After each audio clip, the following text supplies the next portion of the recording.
வணக்கம். விரிந்த பார்வையின் இன்றைய காலை நேர செய்திச் சுருக்கம் வாசிப்பவர் சூர்யா தேவி.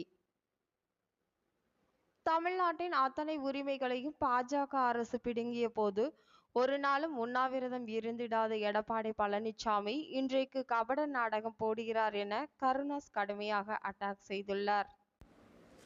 நடிகர் விஜயுடன் சீமான் 2026 கூட்டணி அமைப்பார் என சொல்லப்பட்டு வந்த நிலையில் அதற்கான வாய்ப்பு இல்லை என்பதை அவரை அழைத்து விஜயை விளக்கம் அளித்துள்ளதாக ஒரு தகவல் கசிந்து வருகின்றன.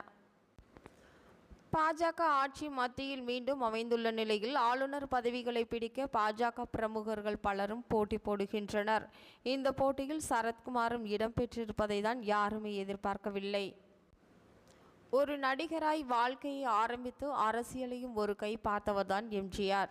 நாட்டு மக்களிடையே அரசியலிலும் நல்ல பெயரை பெற்று தொடர்ந்து ஆட்சி செய்து வந்தார். இப்பொழுது அவரைப் போலவே விஜயும் முழு அரசியல்வாதியாக தமிழக சட்டப்பேரவையில் நீட் விலக்கு சட்ட மசோதாவுக்கு மத்திய அரசு உடனடியாக ஒப்புதல் அளிக்க வேண்டும் என்று வலியுறுத்தி தீர்மானம் நிறைவேற்றப்பட்டுள்ளது. இந்த மாதம் ஜூன் 12ஆம் தேதி குறுவை சாகுபடிக்கு தண்ணீர் திறக்கப்படாததால் பாதிக்கப்பட்ட டெல்டா விவசாயிகளுக்கும் விவசாய தொழிலாளர்களுக்கும் வாழ்வாதார நிவாரணம் வழங்க வேண்டும் என திமுக அரசை தமிழக எதிர்க்கட்சித் தலைவரும் அதிமுக பொதுச் செயலாளருமான எடப்பாடி பழனிசாமி வலியுறுத்தியுள்ளார்.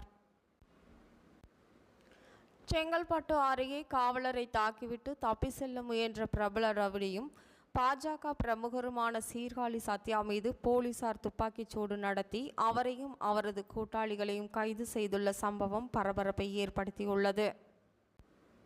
தமிழக வெற்றி கழகத்தின் தலைவரான விஜய் அவர்கள் கடந்த ஆண்டைப் போலவே இந்த ஆண்டும் 10 மற்றும் 12ஆம் வகுப்பு பொதுத் தேர்வில் முதல் மதிப்பெண் பெற்ற மாணவர்களுக்கு விருது மற்றும் ஊக்கத்தொகை வழங்கும் விழாவை நடத்தியுள்ளார்.